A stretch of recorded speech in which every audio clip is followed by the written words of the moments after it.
All right, so welcome to Granblue Radio. This is episode number 220.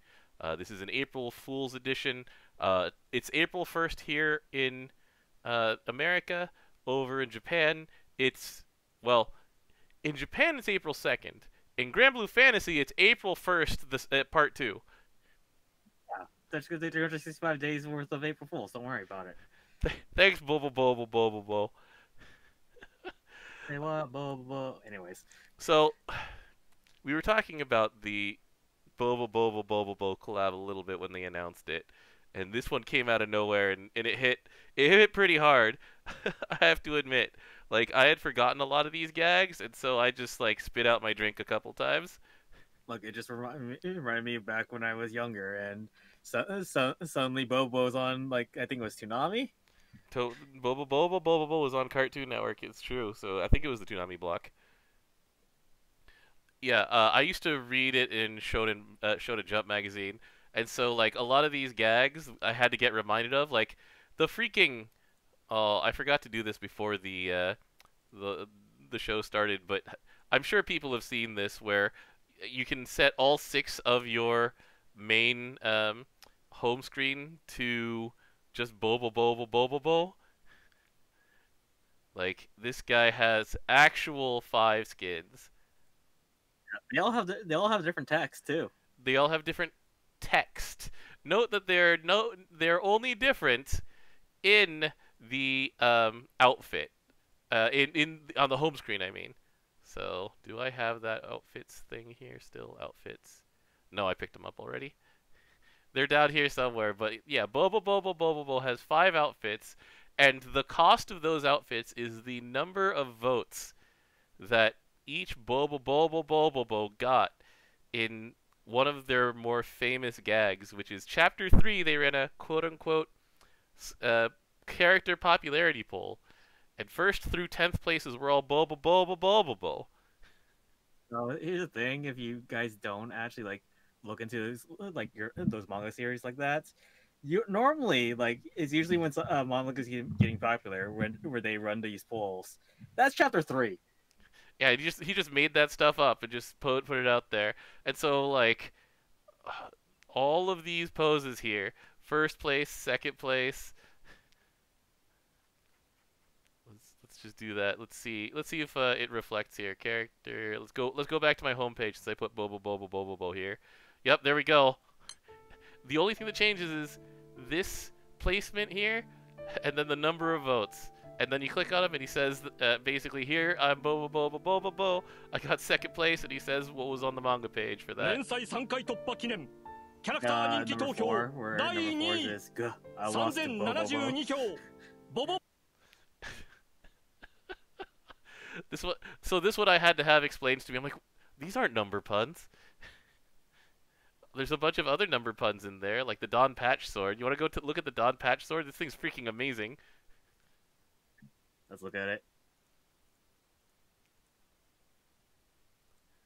So number one, it's a green onion. Yeah, I remember that. It's actually a leek. You just slap people around with a leek.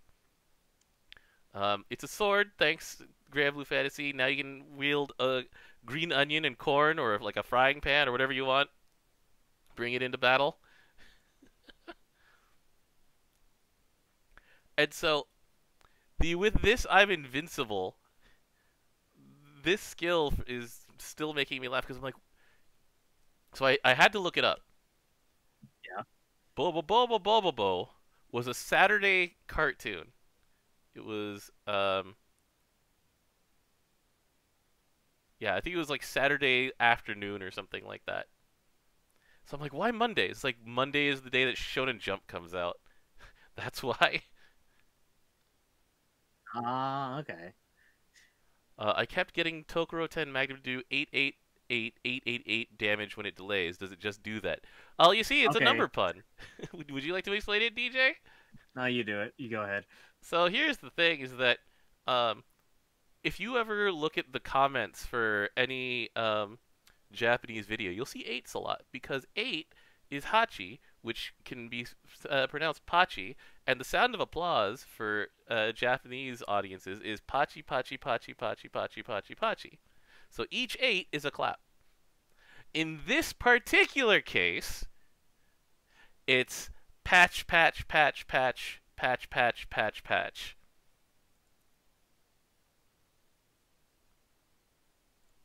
So, yeah, that's the reason this thing costs 888. That's the reason that Bobobobo's stats are 888 hit points and 8,888 attack. It's certainly a thing.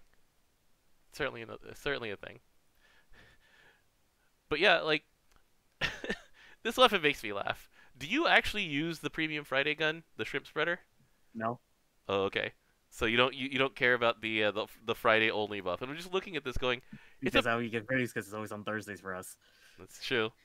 So on Sundays for us, this gives an extra big boost to light attack. Amazing. Just amazing. Amazing. Bo has been a blessing, and I'm glad they extended it for more days.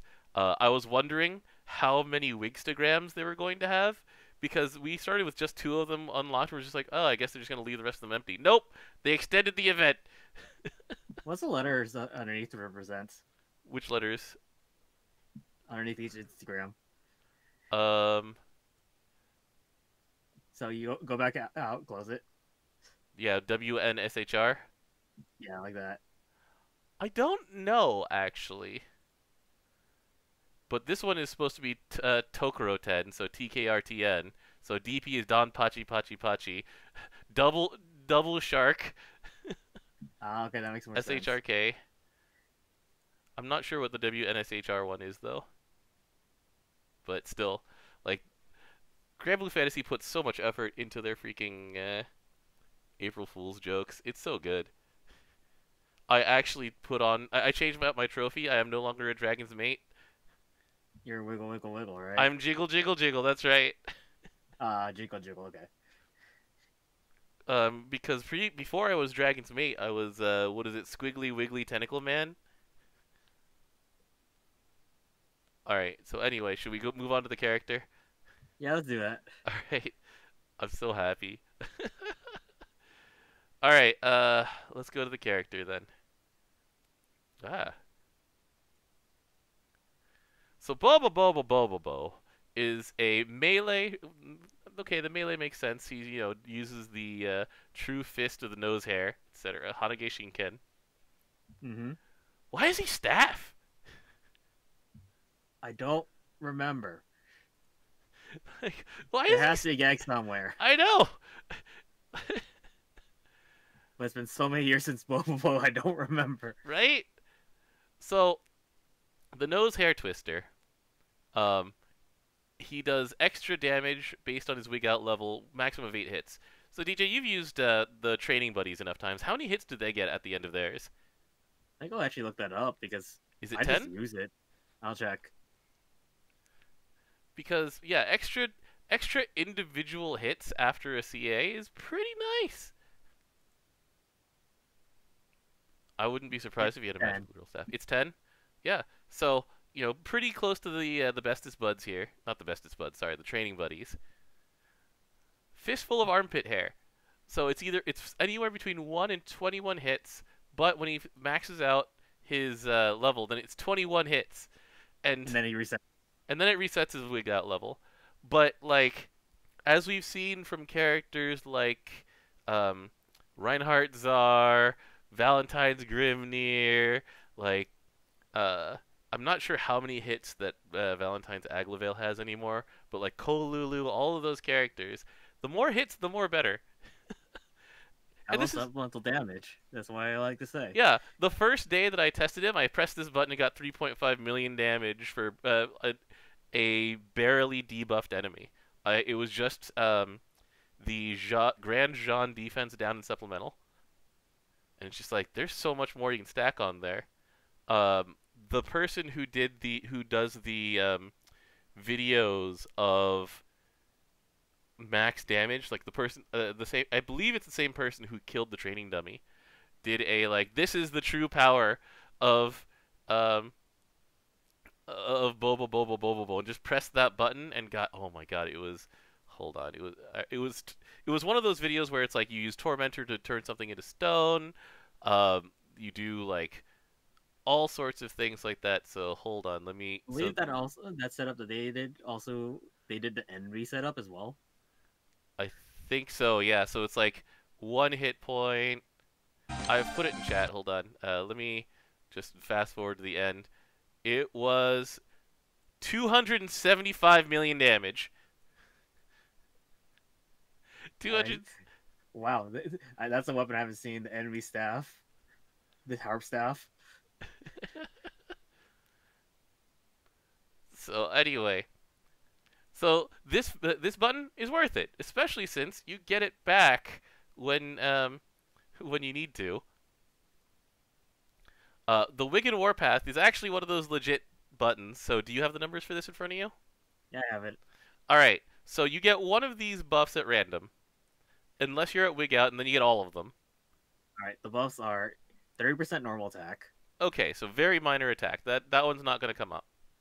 30% bonus light damage, so chaser. Amazingly good, No, wait, these are all for 3 turns. right?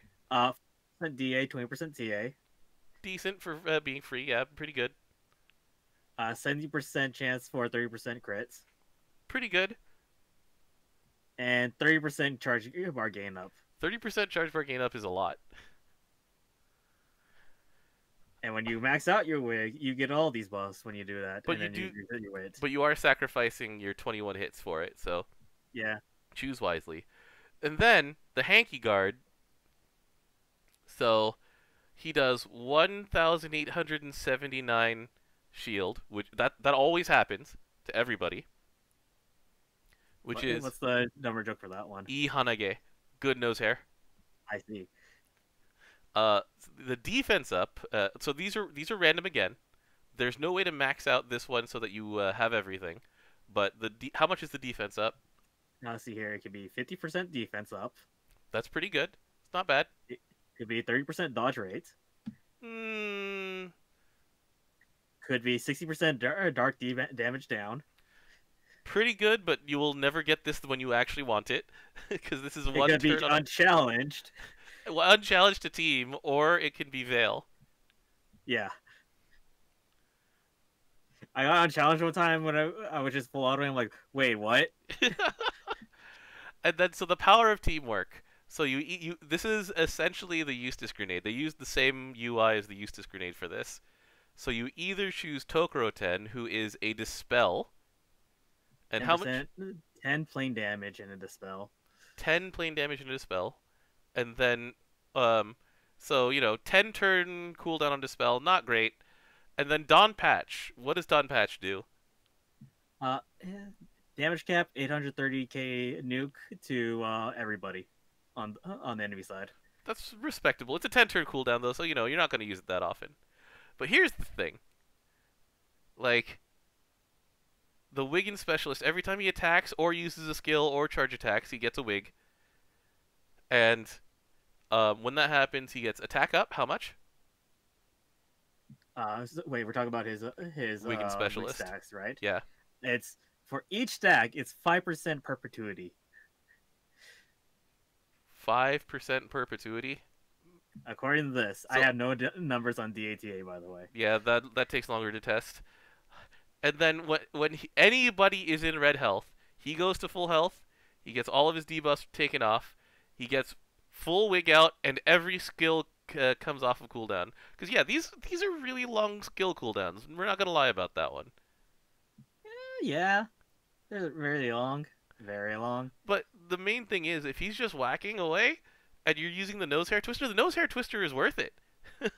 Like, sure, it's not as good as the training buddies when they're at max stacks, because the training buddies max stacks don't go away, do they? They do not. They never go away unless they die. Right. So like for being a free character, he's kind of comparable to a lot of like good characters. You also see his EMP ability. Sometimes he just Gets his armpit hair back. yeah, from just normal attacking. Yeah. Sometimes. So I've Why got not? skill damage cap on him, and I'm going to put supplemental on him because you can get so much damage out of this guy. and he's gonna It's make you so good. laugh. He's gonna make It's you so. laugh also. I'm glad they made this character so good. I'm so like I'm also mad. Not that he's good. I'm mad that they did the freaking Yu-Gi-Oh gag where his afro opens up and Slifer the Sky Dragon comes out. Instead of Ultimate Bahamut. Except it's Ultimate Bahamut. Oh, this makes me happy. This character's existence makes me happy. And yeah, every time I see him pointing at this as that one guy Ben, like my anime brain rot is that I hear him going, "Are you looking Joseph Joestar?" I'm mad. Anyway, oh, I'm very happy about how Bobobo-bo turned out. The entire thing started had me laughing at on day one when I Day saw the logo. Day two, I started laughing too. Like the fourth wall breaking is something that we've gotten used to in Granblue Fantasy, but just like they managed to keep the pace, like the breakneck gag pace of Bobobo-bo. Like they're falling out of the sky and they're cracking jokes and just yelling at each other and screaming their heads off. And it's just like, yep, brain rot. There it is. I'm just laughing. And then the freaking Twitter promotion. Oh my god. Oh god, I love those. I always love those. The Twitter promotion. I'm gonna have to go way back to see it. Hold on. I just did a bunch of unloading of items, so there it is. It should be around here somewhere. But on Twitter, Bobobo came out and said, "Yeah, so for every retweet that this tweet gets, I'm shooting a Tokuro 10 Magnum." Which, if you're not aware, Tokuro 10 Magnum is him getting behind Tokuro Tennosuke and punching him so hard that a piece of him flies off and hits you. I can't believe he's dead. And so the thing was that it was just, good old 50,000 punches to his friend's chest or dome or everywhere. And just, R.I.P. Jellyman. R.I.P. Jellyman. And then, yeah, the message just said, from the Tokuro 10 Magnums. I just started laughing again. I can't find it right now. Unfortunate. I also have, because I watched it way back when in English, I have to remember that that's the name for Jelly Jiggler. Tokuro 10 Tennosuke? Jelly Yeah. Jiggler? Was he still Don Patch in English? It was still Don Patch. Okay. And I Beauty believe was it still was. Beauty? And Beauty was still big. You can't really change Beauty, let's be honest. That's Yeah, okay. super simple. But this one, it's still Tokuro Tennosuke even in the English localization here. That's probably, because they worked directly with Toei Animation, probably Toei just saying, yeah. Oh, More likely, yeah. Oh, I'm so happy. So we're at least in for one more day of this because there's 2 more Wigstagram posts to go. And yeah, there you go. Want to talk about our 2 other skins that we got from this? Okay, so let me go to my. Well, go ahead and DJ talk about the Dian cipher because this is your stage, buddy. Diantha is like, I like Diantha, but she's your character to talk about. I'm still kind of amazed that we have more says for Diantha that seemed like they were going to do damage. I really am. So the Ant Cipher, she rushes through a field, and out comes Lunaria, hits the enemy. And doesn't Lunaria have the sword from Five Flowers of Fate? I believe that is right. Where are you, Diantha? It's so hard for me to recognize Diantha now. Oh no. Hold on. There we go. Harp. Oh, you missed it. Okay, wait. It's because I was looking for either Lunaria or the Dian cipher. Good job.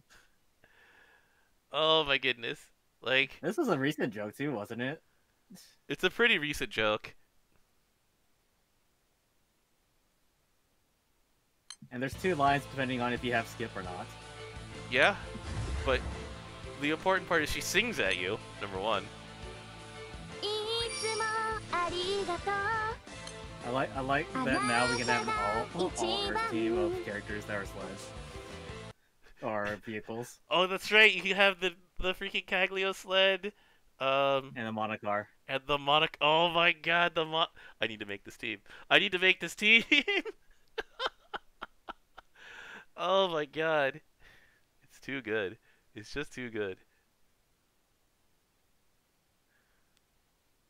So yeah, you're gonna demonstrate it right now. Yeah, I am. Well, I'm also gonna demonstrate the Onion of Legends while I'm at it. テンション上げてこディアンサイパーファーラウェイ Where did Lunaria come from? 全速力で行くよ Don't worry, she's there. Don't worry, it looks like she's hitting them, but she healed you. Both versions heal you. What does the SR version do? Does it also heal you, or does it only buff? I think that was a buff for hype. Let me check. So yeah, she has 3 versions, and none of them actually deal damage. But don't worry about it. Just don't worry about Yeah, it. I'll always get hype. I love this skin. It's not coming off. I say that, but maybe she's just gonna be a bird again. I don't know. I always use her promo version. Oh, the original SR. Yeah. That's fair. You're not gonna use the DN cipher. It sings at you. I mean, I could just play normally and it'll sing. Yeah, that's fair enough. And then the other. Should we move on to the other skin? Oh, you mean the drone? Is it actually a drone? Because I think it's actually a Beyblade. Like, we've made the Beyblade joke so many times. And they just went out and did it. They're just like, screw it. Where are you? It's under holiday. Let's go, Spinna. The Spinna drone.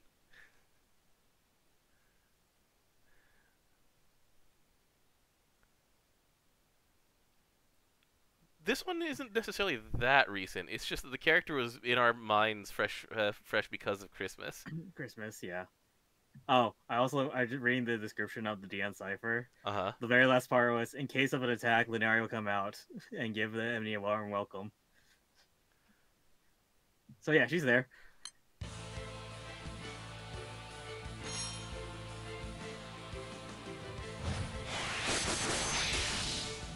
Okay, drone spin is... That's pretty good too.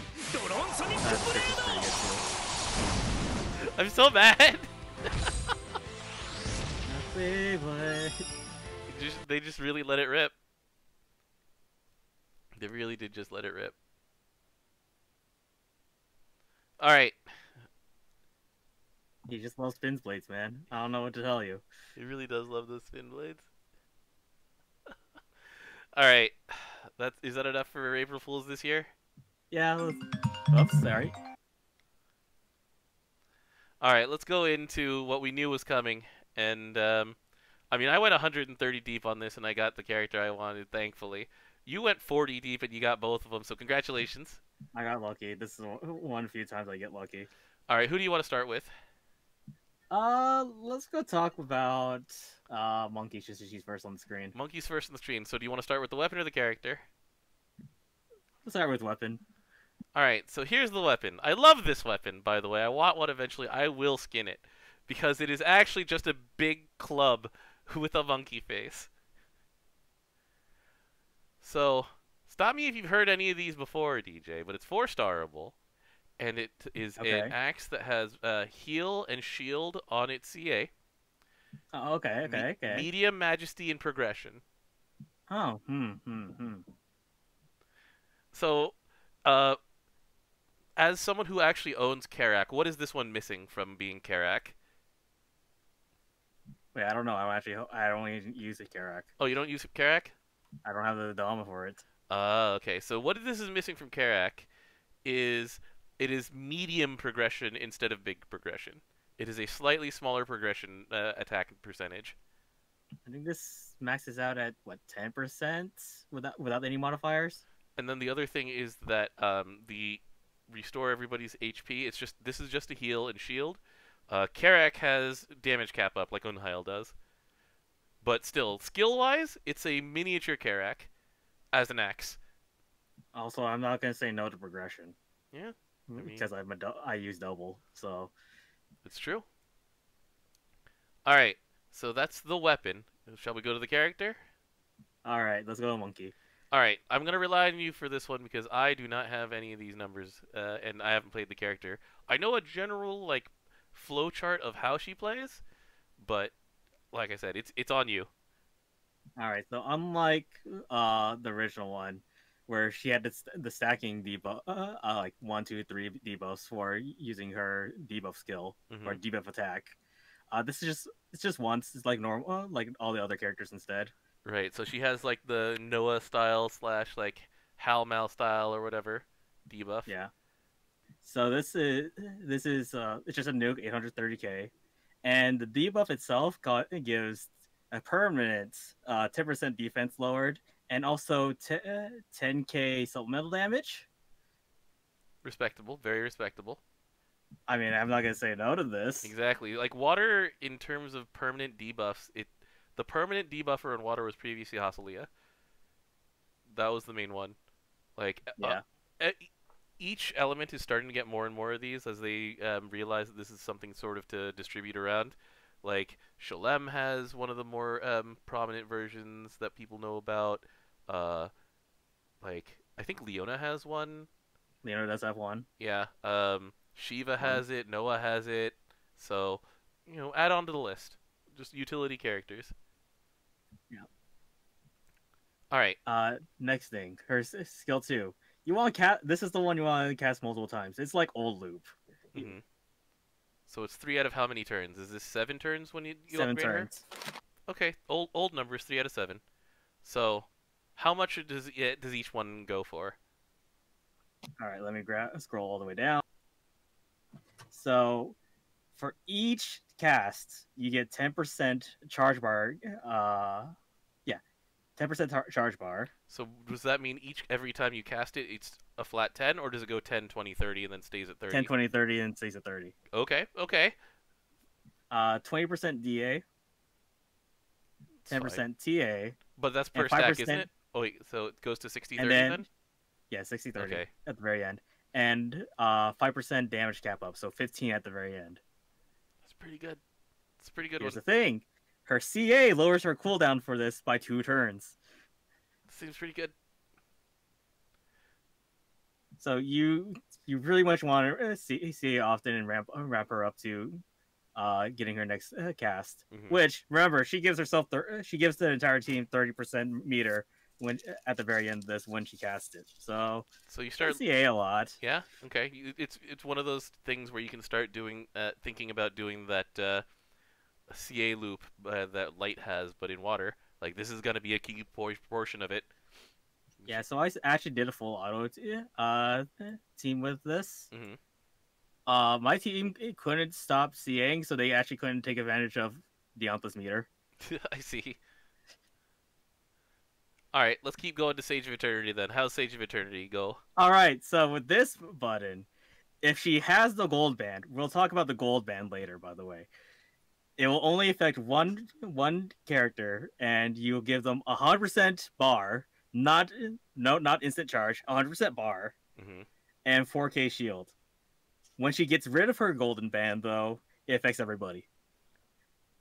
So There's yeah, a reason why this is 10 turn cooldown. it's a 10-turn cooldown, and the golden band effect falls off at the end of turn 10. So Correct. essentially, you'll cast it once at the beginning of the fight, unless you're on full auto, in which case she won't cast it at all.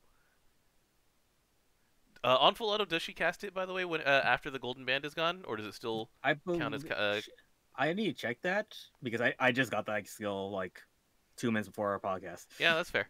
Because the other thing But is, the thing is, when I clicked it, Mhm. it didn't prompt up to choose anybody. So Really? Okay. So it does just change the effect of the skill, so it probably does get pressed on full auto. But yeah, that's really good. And then we get into her passives, her support skills. So she gets a version of the Wind Monkey Infinite Diversity when she charge attacks. yeah, but instead of getting chaser, it is CA reactivates.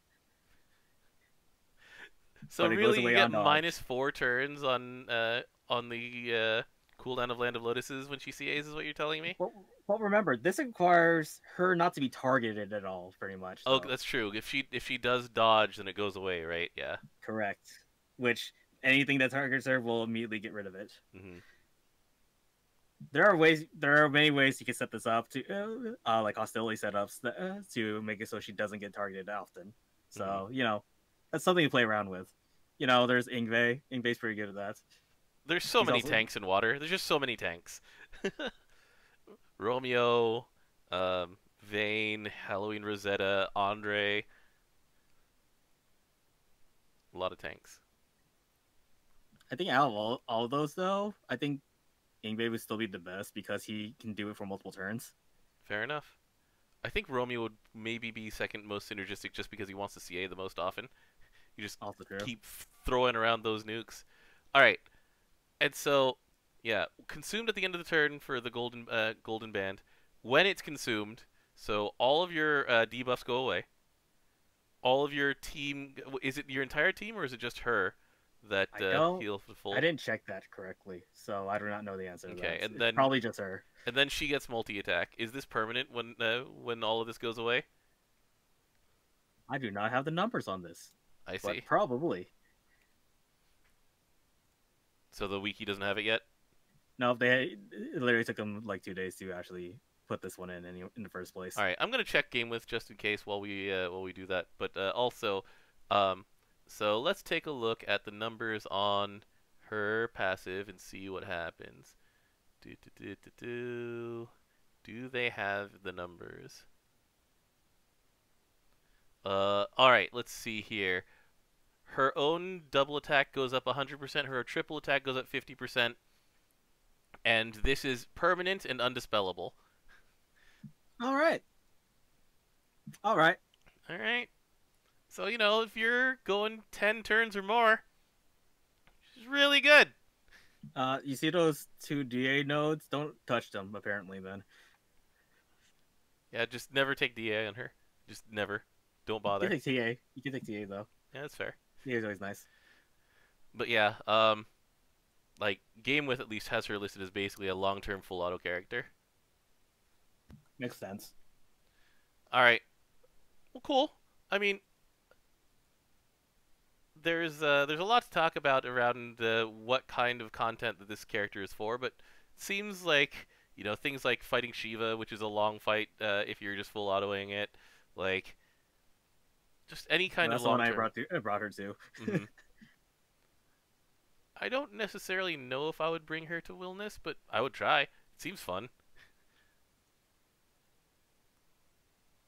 But yeah, I don't have this character, so we'll find out later. And anyway, so let's move on to the second character for this Flash Gala Part 2. So You got her as well as I did. I did, and I've used her extensively so far. I've done a couple days of testing. So we're starting with the weapon, the bamboo spear with a pig on it. And you actually demoed this, didn't you? I did demo this because I made. Why would you do that? Why would I do that? Why is this so good? Well, you see, this Inferno's Tempering, which is skill cap and supplemental to skill damage, and then a small attack modifier. Instead of Majesty. I don't think World Ender has Majesty, does it? I forget which one it has. It has It has Fandango. It has Fandango. Oh, so Fandango? we're Okay. missing small triple attack from being Man. from being World Ender. No. Anyways, Fandango's like a really low multiplier in first place. Yeah, Fandango is awful anyway, so whatever. We have lost small triple attack. The good thing is this character barely needs to attack at all. So, go ahead. No, I was gonna say so tell us why. So there's some weapons that got pulled out of cold storage here, but just for fun, I made a team that went into LER and never actually hit the attack button for real. I would just guard every turn because, all right. So let's take a look at Kumbhira's kit. So I'm actually going to start at the bottom. So at the bottom, it says activate her Reckless Abandon skill, which is up here. It gives her 2 stacks of Sunlit Lance. When she takes turn-based damage, And then when Sunlit Lance is 12 at the end of the turn, she eats it to deal 12 hits of fire to people at random. Um, Oh, tempering. What? yeah, use that with tempering, huh? So for me, on average, this does about 14 million when she lets it go. It's something that I'm used to playing with Valentine's Melissa Bell. Valentine's Melissa Bell also just gets really mad and just throws out a bunch of nukes at the end of the turn sometimes. Yeah. Um, and then so here's the thing about taking turn-based damage. Fire has two grid-based ways to just do it to you all the time. So one way is to take 10% of your HP, right? With the fire of Prometheus. Yeah. Or you can pull this baby out of cold storage, where it's been for like 3 years, and take 5% of your hit points every turn. Just make sure she's in slot 2. Just make sure she's in slot 2. And so here's the thing: this takes 5% of her hit points, and the heal to herself upon casting Reckless Abandon is enough to actually make up for it. So 100 as plus whatever healing caps you have. So essentially, as long as you're not, as long as you're not going to die to the dot from the Zhukui Lyre Wings, she heals herself every turn and does like a gigantic nuke every turn. If you don't have this weapon, and I don't know why you don't have this weapon, I cleared out the shop a long time ago. But if you don't have this weapon, her skill 3 will do turn-based damage to her, but just like 3k, and that's a lot. It does a lot. Of time. However, it also amps her damage up. So the damage amp. What was that? I was asking if you had the numbers on that. I do. It's 50% on normal attacks.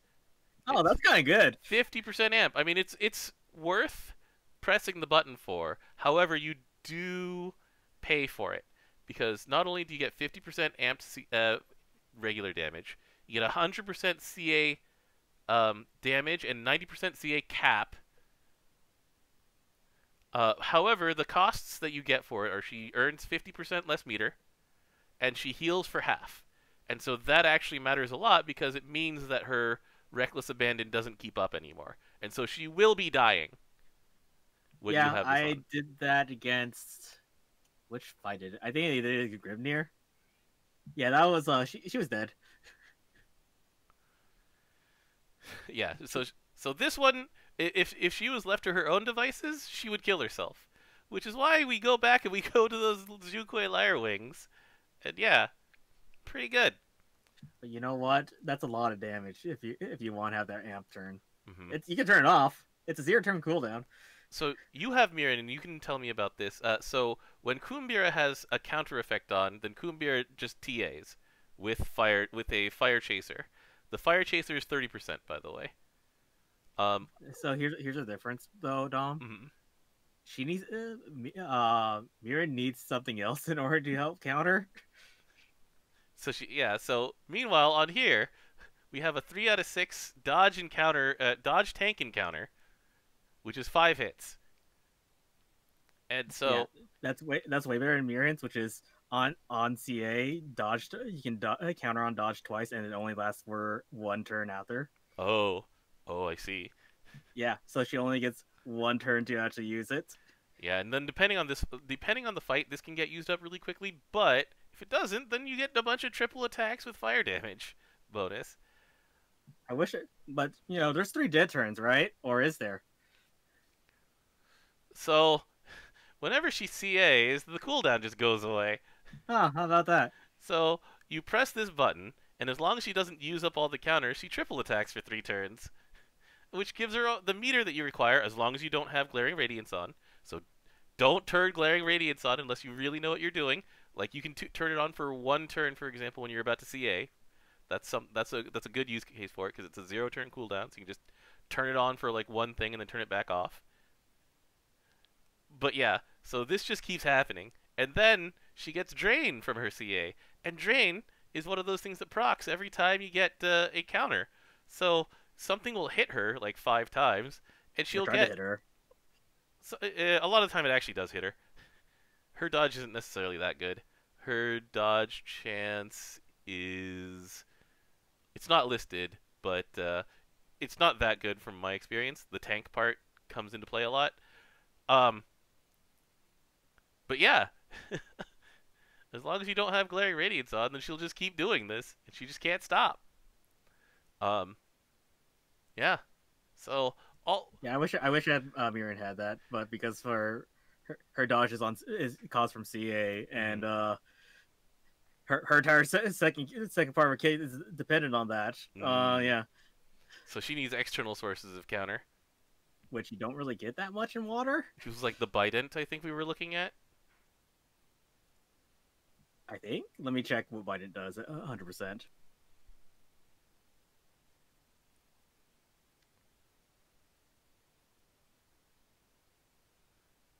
So yeah. Yeah, it's Biden's, but also that also only lasts one turn. Oh jeez. Okay.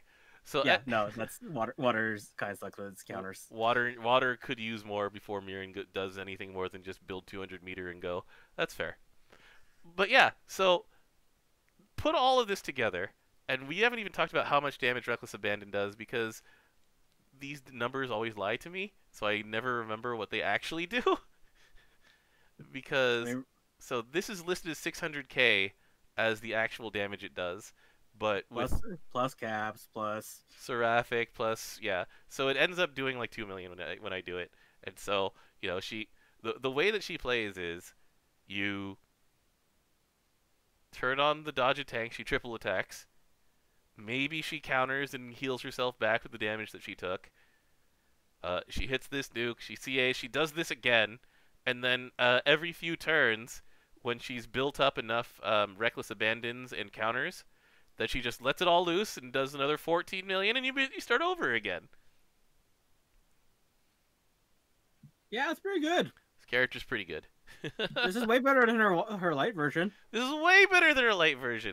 I really feel like they're just gonna steal a lot from this when they give Kumbhira her 5-star next year. Look, I already see it. January, there's gonna be patch notes for a character rebalance, and she's gonna be on there. Yeah, that's fair. That'll just happen. But yeah, this character is super fun, and everybody gravitated to this team for it because this team is just like a perfect synergistic trio for using with Kumbhira, because it's like, oh, what was that? What was that? We wanted fire supplemental damage. How about Roselle Wreath just chucking things at the end of the turn, build up Nemo power, do more hits, 6 hits at the end of every turn. Sure. Yeah, this is the case where I wish I was able to get Nemone during Christmas, but I sparked Miriam. Yeah, I anniversary ticketed Nemone because I knew that was coming. And then I yeah, ticketed Korwa. it's totally fair. I don't have Korwa, and I'm sad about it, but I am okay with my choice of taking Nemone. Anyway, and then you have Athena, who at the end of every turn gets really angry and it does a 10-hit nuke on long fight. So you just there's just like the freaking Goddess's Wrath does 4.5 million damage for me. Not the goddess. Is it the Goddess's Wrath? It's the Tetradrachum technically, but it comes from Goddess's Wrath. This is, oh my goodness. It's so fun. It's so good. The main problem is that the animations at the end of the turn take longer than your actual turn did. Oh my god, this team is so fun. You're here to send a message. This team is so fun. I'm so happy. Boy. Anyway, so that's it for this edition of the new characters. Pretty sure. Are we ready to talk about what happened in Granblue Fantasy when they announced a bunch of stuff on April Fool's Day, but it was actually real? Yeah, because remember that this was the start of the fiscal year is April 1st. That's true. You get a lot of announcements on April 1st that are not actually April Fool's jokes. Like when Sugita started his new VTuber / voice acting talent management agency, it was on April 1st, and people were like, "Is this a joke?" I was like, "No, it's just the beginning of the fiscal year." Yeah, I saw a lot of announcements of different seiyus changing agencies. This to Atomic Monkey actually. All right. So let's go talk about Choregra then.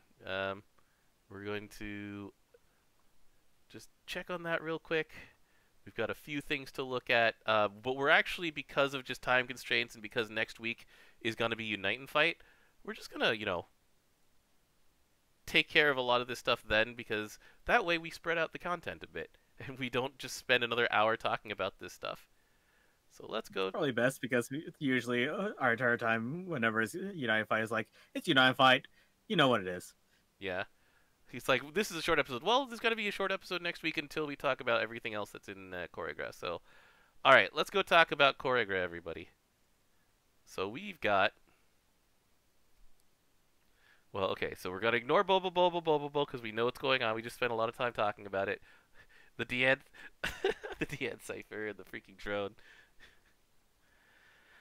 All right, so next week we're going to talk a little bit about Unite and Fight. We usually don't talk about Unite and Fight, but there's something important to talk about this time around, which is that they announced the pacing of the Transcendence mat.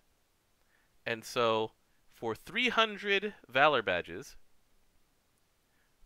you will be able to get a new kind of merit that is going to be, explicitly is going to be used for the level 130 step of the Eternal Transcendence, the Transcending the Edge process. You'll be able to get one of these, and they will be they plan to restock them every time there's a Unite and Fight. They plan for them only to be available via Valor badges, which in logistical terms means that Transcending the Edge, you are going to be hard locked to one Eternal per Unite and Fight.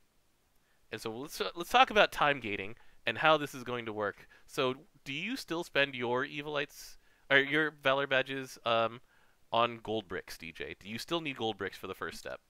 I for the first step, no, not for the one I have already. But I do eventually need more gold bricks. And so, the gold brick pack in Unite and Fight is what, 475-ish? 450-ish? It's one of those Something numbers. like that. And so, if you're not hardcore farming gold bricks, or if you don't have those gold bricks to spare already, so that's one gate for Valor badges. It's not as bad as it used to be because they give out a bunch of them for Dread Barrage and such, but still, like, that's a pretty significant investment. So you either farm for that gold brick, or you pay for that gold brick in very, very expensive Valor badge terms. Like, back when we were a B tier crew, I would very regularly just say, no, I'll just get it every other one. And now that they're running Unite and Fight less often, then it's what, like 6 Unite and Fights and about 3 or 4 Dread Barrages a year right now? Sounds right. And so just like doing the math of just being like a mid-tier player, right? Let's not say that you're an A-tier ranker or something like that. Then the pacing of you getting the gold brick for 475 and then this merit for 300 is pretty tough. And so for people who are like us specifically, where we don't need Evilites anymore, when we specifically are in A tier, we're in a sleepy A tier, but we still get enough to basically get a gold brick every Unite and Fight if we need it. Like, how does this affect your Valor badge budget, knowing that it takes 300 and it'll restock every time a new Unite and Fight comes up to transcend in the future? Like, does this change your budget and your timing? For me, not necessarily because of the fact that I don't need Evilites anymore. Mm-hmm. But if say like a different person in our crew, right? Because it's like you, me, and some other people who have The high ranking and also every all evoker. 5 star, all evoker, all United Fight character, right? At 5 star. Mm-hmm. It's still hard to catch up, but they technically still made it like easier than it was like 3 years ago. Right. And so because they gave out way more Valor badges than before. They do. And there's also the Dread Barrage, right? Mm-hmm. And so, I mean, I understand what they're doing with this. They're making sure that the content for 5-star Eternals doesn't just all get burned out at once. It's going to be a long process. Like Fukuhara said in last year's interview about it, it's like, at first it's going to seem tough, and then it'll get easier as time goes on, right? And you'll look at these materials and go, wow, that's tough. And then just like the original process of recruiting the Eternals, it'll get easier over time. Um, I still say the hardest gate for me so far was still the first step right now. the gold brick and the like all the other little 200, stuff. 200 Silver shards. Yeah. That could at least be done over time, at least. But still a lot. But that goes back to another problem. So, a very similar gate exists, but it's not the same gate, but it's a very similar gate for the system for Domain of the Evoker. We brushed over it last week, partially because we were going to talk about it today. So, let's go talk about the Domain of the Evoker, because that's another long time gate. So I'm going to go to Frau. Add bonuses. Let's go to Domain of the Evoker. I'm currently locked behind... I'm actually not locked behind anything here. Oh, that's right. I'm locked because I need 4 more Idians for the 3-star Kiss of the Devil. And because of that, it's going to reset some of your resources. It's going to reset a bunch of my resources. So I can either pick the Kiss of the Devil, or I can pick Frau to get some of those things. And here's the problem with that New World Foundation, is that, well, it's not necessarily a problem, it's another gate. If I want to uncap this, then I'm behind on these New World Quartz, which, you know, it was a design thing. KMR said on the streams, like, a strong player should be able to finish one of these weapons in about, what was it? It was one every 2 months. So once again, there's 6 Unite and Fights a year. So one every 2 months will be basically based on Unite and Fight pacing. Oh wait, so Dom, you didn't get her third. I did not get her third yet. I have All right, so completed you want to 2. know what the price is for the fourth one, by the way? Okay, so the third one costs 40 Idians. The third one costs 70 Idians, I think. Is the last one 100? The fourth one costs 70 IDNs. Yes. The very last one, what does that one cost? I don't know. I don't know that one yet. Because there's this. I don't know what it is to get the support skill. Yeah, it's so expensive. This is so expensive. 20 Aquila fragments. You remember how I get those? Yes, from mashing out Replicard Sandbox. That's how I get them now. Otherwise, you have to fight Ruby Turtle. Yes, you have to fight the special encounter in Arcarum. At least that one you can sometimes get from fast trip tickets. Yes, but it's just like, so this one is the hardest gates are the Idian here, because you need a lot of Idians, a lot. Like, I am 2 stars into the Kiss of the Devil, and I am 2 nodes into the Domain of the Evoker for Frau, and I will need, let's see here, I have 66 out of 70 here, so I need 4. I need, then 44. I need 114 Idians. 114 Idians. Oh, you need more of that. What's the last one? What's the last step? Like I said, in the fourth unlock, you need 70 Idians as well. So I need 100 and... Yeah, okay. 54. Yeah. That's going to be a lot of time! That's a lot of time!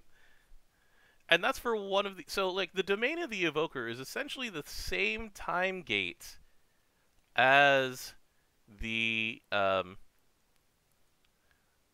Transcending the Edge. Like, you can work on both of them at the same time, kind of.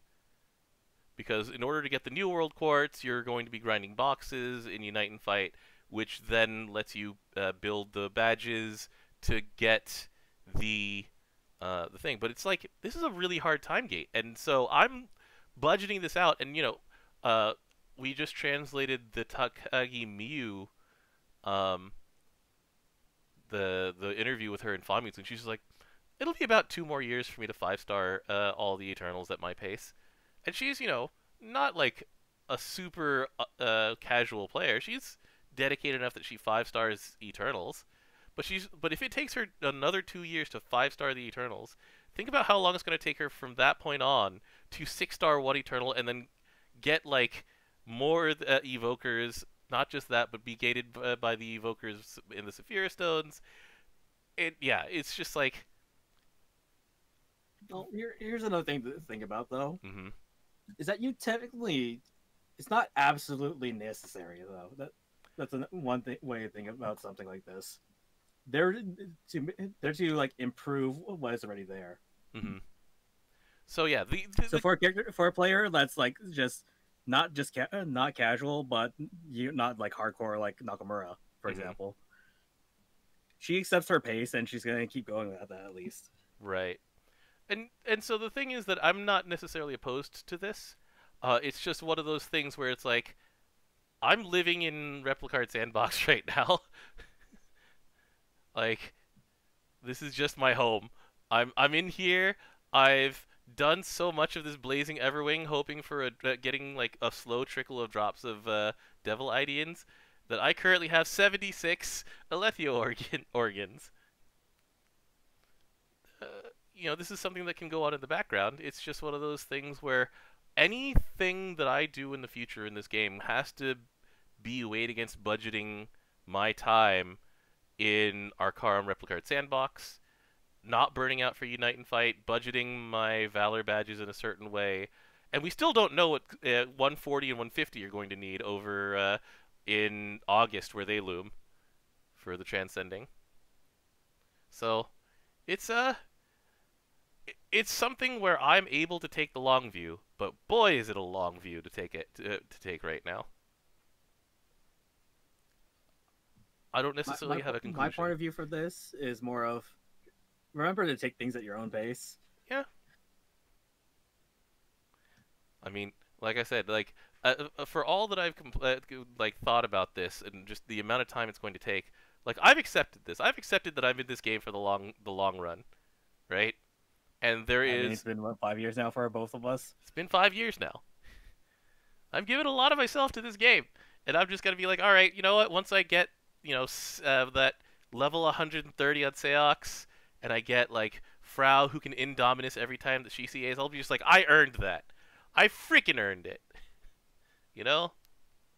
Take a screenshot and post it to Twitter and be yes.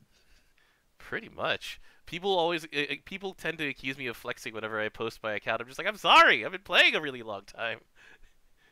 It's called dedication. Anyway, so like I don't necessarily have a conclusion. I don't have any recommendations to Psy games based on like the pace of Domain of the Evokers, based on the pace of Transcending the Edge to 130 and beyond.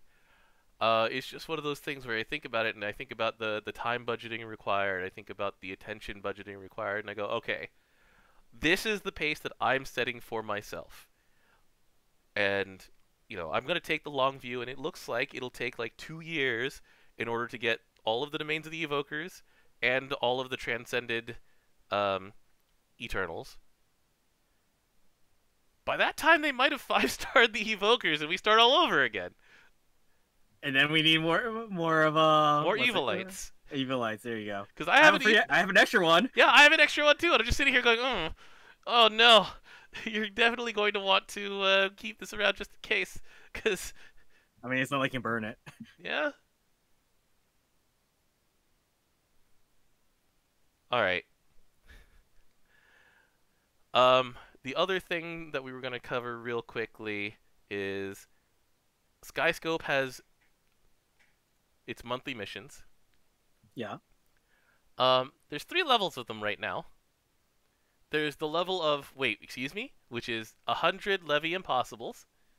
So it's either join or start it host it yourself, and then clear 100 of them, and you get 1 free Leviathan Gaze Omega. Which is that 0 star or? I'm not 100% sure.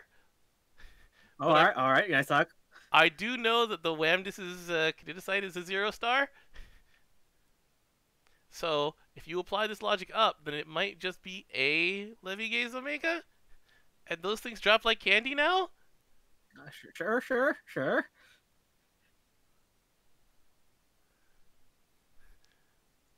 Anyway, so this one, I don't know what level of player this is aimed at, to be honest with you. Because if you're a new player, they've thrown a bunch of Leviathan Gaze Omegas at you already, and you got them at skill level 20. If you're a mid-range player where you're farming this in order to, do things like recruit Eternals, host Europa, etc., doing 100 of these things actually isn't very fun and isn't really necessary. And also, you get like what 2 from story in the first place. Yeah, and so you just don't need these. So I'm like, okay, we're gonna skip this one. The defeat Europa Impossible 100 times to get a Europa Harp, the Tyros Zither. That one's actually good. That was actually useful. That one can still be useful. Like you'll probably have you maybe have dropped a bunch of them by the time you've done 100. Maybe you haven't. This is a concrete. What was that? Is that who knows? This is a concrete goal, and you can just see that at the end of that concrete goal, which isn't going to cost you that much because it's just BP. You just join other people's Europas if you want to. This is also over the course of a month, so you can just budget it. So it's like I'm going to do 3 a day. You do 3 a day, and you're going to come like 10 short, so you're going to sprinkle in an extra one. And that's just, the age of full auto. You just full auto it, and you forget about it for a while, and you come back, and you collect your 1% of a Zither and whatever you actually are going to do. And then this Whamdis one here, that one's beautiful, because people have been really frustrated by 6 dragon drop amounts, and this one gives you a very solid end goal. I wish I had that one like 3 months ago. Right? I wish I had that one like a week ago. Because I think I traded up for I traded up for my area beak. So I have my final area beak was one I bought. Mm-hmm.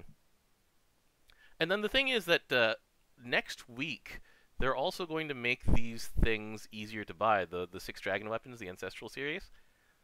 It'll take 50 of the unique drop instead of the 150 that it is right now. Yeah, that set me back on some things. Mm-hmm. And so, like these 2 here, I really like these. This one being 100, why is it 100? You will be done with any goal that you had with Leviathan Omega. Impossible. No one wants to fight Leviathan Omega. That thing's annoying. Anyway, but yeah, I do like that they're very focused. So this is water. This is going to be water favored Unite and Fight. You're gonna, be fighting water bosses, and these things will be useful to you, not just, and they focus the player base. This is something that we were talking about, where it's like right now, if you host a Whamdis, people are going to join. They are 100% going to join you. If you open a Europa, they're very encouraged to join you. So it gives people. And hey, what? You don't need costed entry right now. Yeah. Other than AP. Yeah, I actually don't know what it's like in Leviathan Impossible right now. I haven't been in there in years. But yeah, like I do like what they did with the monthlies here. And you don't feel forced, but you do feel encouraged. I mean, you definitely don't feel forced with Leviathan.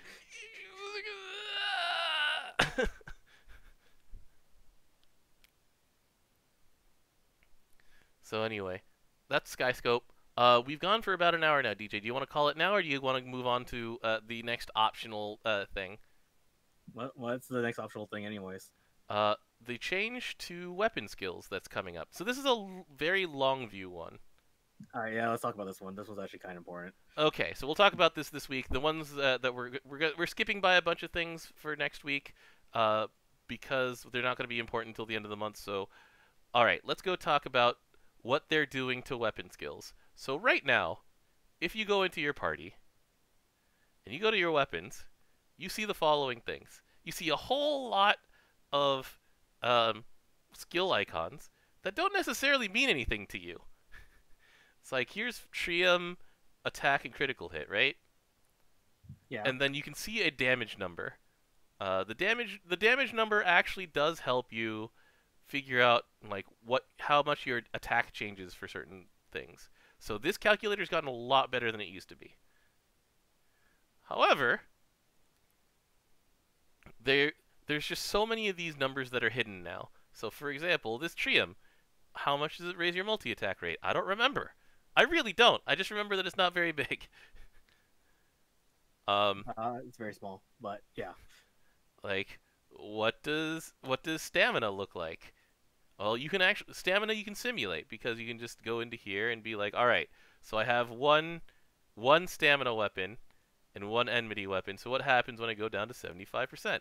So I was at 200,000. I'm now at 230,000. Okay, the enmity is stronger from this thing. Good to know. Crit is never reflected in this thing. Nope, never. It just doesn't exist to this thing. So one of the big things that they're looking to do is unhide the numbers. Like people were asking, it's like, why did this take so long? And it's like, a lot of these skills didn't exist when the game started. There was a lot of this stuff, like Garrison. There's no way to show you defense in this thing. There's defense here, but it's not defense actually. It's wind damage reduction. So one of the things they're looking to do in the long run, in order to make this screen less arcane, is to make the numbers more visible. So the way that they said it specifically over here, it's like it'll show your HP now. Oh, soon-ish. It'll show crit percentages. It'll show what your multi-attack percentage actually is. It'll say outright what has happened to your damage cap. Those things we had to like look at wikis and stuff. Or yeah, in you order had figure to that freaking you have to do like very, very specific testing. You have to go into the training mode and you have to hit something. Or this is my favorite. There is actually a fight in co-op that its full dot trigger will do a very exact amount of damage to you. So that based on what damage that does to you, this great balls of fire right here, then you know how much damage reduction you've gotten. That's how you test it. And so yeah, like I am in big favor of them simplifying that, making that actually easier. They're also going to change out the auto select button. So currently this auto select button just says, do you want attack or HP? And it's garbage. It's super garbage. People have never relied on this, even when they're new, people just tell them don't use that button. It's like, wait, isn't it going to do no? And that's a bad thing. Yes. So now, and by now they're saying that in the future, so this is in their roadmap. They're going to add a bunch of different ways to build via the auto select. So you can say prioritize crit rate, prioritize multi-attack, prioritize high difficulty content. That's gonna be an interesting logic to try to program. It really is. I'm really curious about it. This is gonna take a really long time, but I'm in favor of it.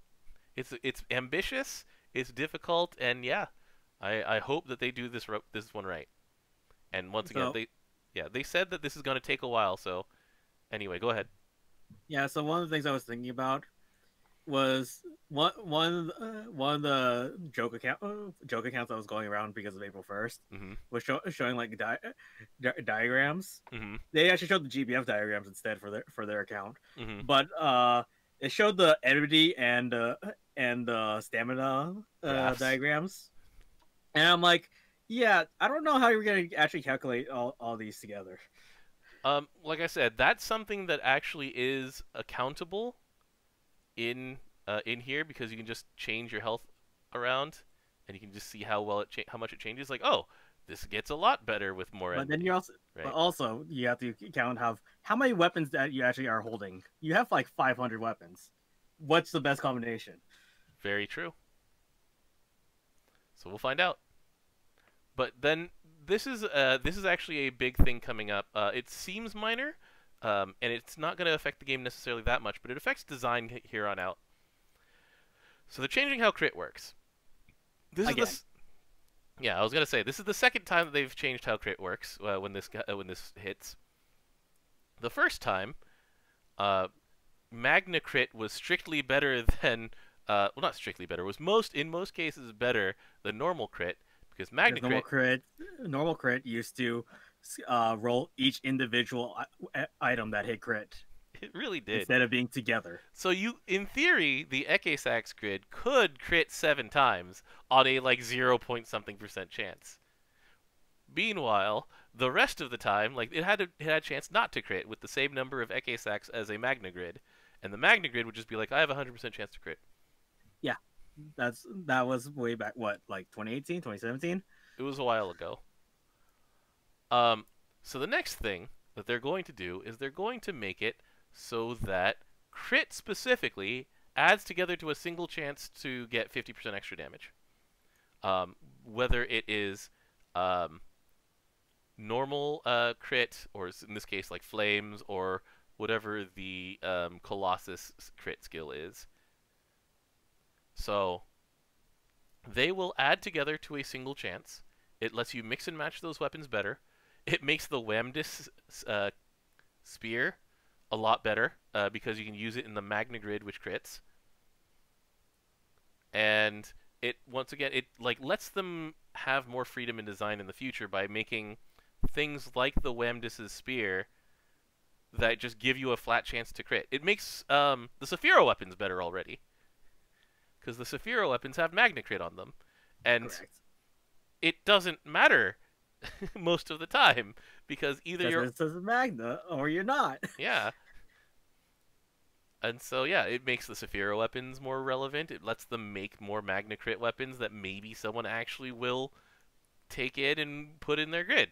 It makes Sandbox stronger because you can have those together. I have no idea how Hollow Sky works now, but later on I'll let you 100% know how it works afterwards. So, I'm in favor of this change. I hope they take their time and make sure that it goes through properly, but I'm very encouraged by what's happening here. Because, yeah, like, ever since this happened, where you could actually rely on the damage number, I stopped using external calculators for Granblue Fantasy. That's a good thing. But meanwhile, I still have to do mental gymnastics in order to figure out what my crit rate is. yeah, that's something that I hope they fix. I mean, they should be with these implementations. Mm-hmm. So yeah, that's this week in Granblue Fantasy. Next week we have a bunch of stuff to talk about that is going to be implemented later in the month. We're going to be talking about like the treasure trade. We're going to be talking about. Oh, sorry, I'm just going to end on this dog face. It's going to be so good.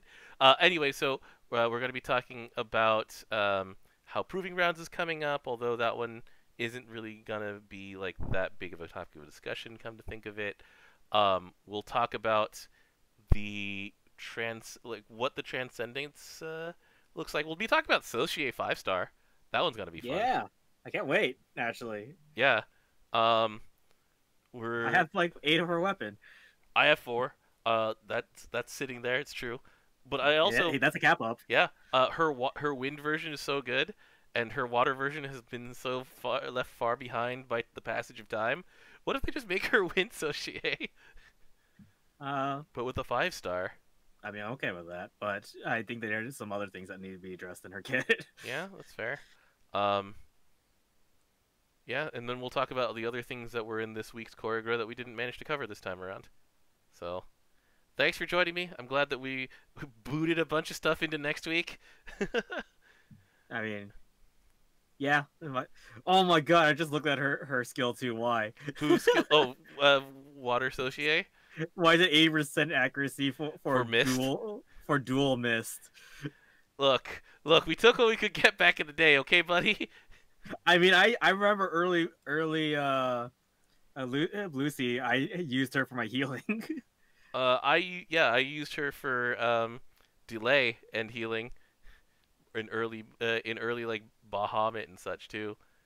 But yeah, this character has been left behind by the passage of time, so we'll see what happens. Yeah, it's like 6-turn delay is probably. I'm not going to speculate on what they're going to do. They could do a lot of things.